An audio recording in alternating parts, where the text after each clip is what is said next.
As many of you would know, 25th of April, ANZAC Day, is a national day of remembrance that commemorates all Australians and New Zealanders who served and died in all wars, conflicts and peacekeeping operations, and the contribution and suffering of all those who have served.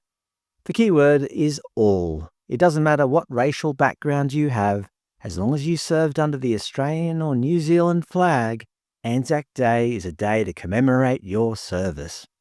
So it was interesting to find out from a viewer that in Victoria, there is a specific day dedicated to commemorating Aboriginal servicemen and women, the Victorian Aboriginal Remembrance Service, held on 31st of May at the Shrine of Remembrance. To be honest, I wasn't aware of the specific service, but to be fair, it didn't entirely surprise me.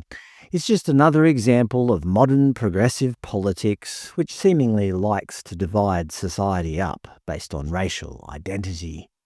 Given that ANZAC Day already commemorates all servicemen and women in Australia and New Zealand, the obvious question is, what is the specific purpose of having a separate day dedicated to commemorating Aboriginal servicemen and women? Clearly, we don't do the same for any other racial or ethnic group. But Aboriginal people are granted their own special day, on top of every other Aboriginal special day and weeks, plural. To be clear, I'm not here to criticise individual Aboriginal soldiers. I'm glad they served. I'm just here to question the politics behind it all. Although I do question the strategic wisdom of placing a giant Aboriginal flag on the side of a camouflaged armoured vehicle in a conflict zone like Afghanistan, as it kind of looks like a brightly coloured target.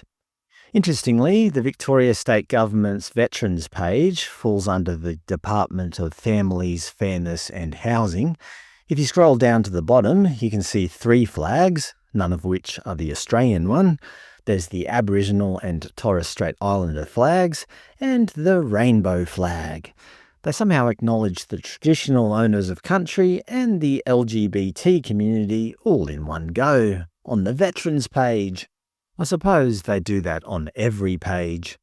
None of this is that surprising, really. If you look at their homepage, they write, "The department is responsible for child protection, prevention of family violence, housing, disability, LGBT equality, veterans, and the officers for women and youth." Yes, veterans have been tacked onto this cornucopia of inclusivity. You'd think that for people who once protected the country from foreign invasion, they'd have their own department. Nah, chuck 'em in with the rainbow crowd. Ultimately, it seems Aboriginal servicemen and women not only have ANZAC Day, but also their own dedicated day. A fitting reflection, perhaps, of modern Australia.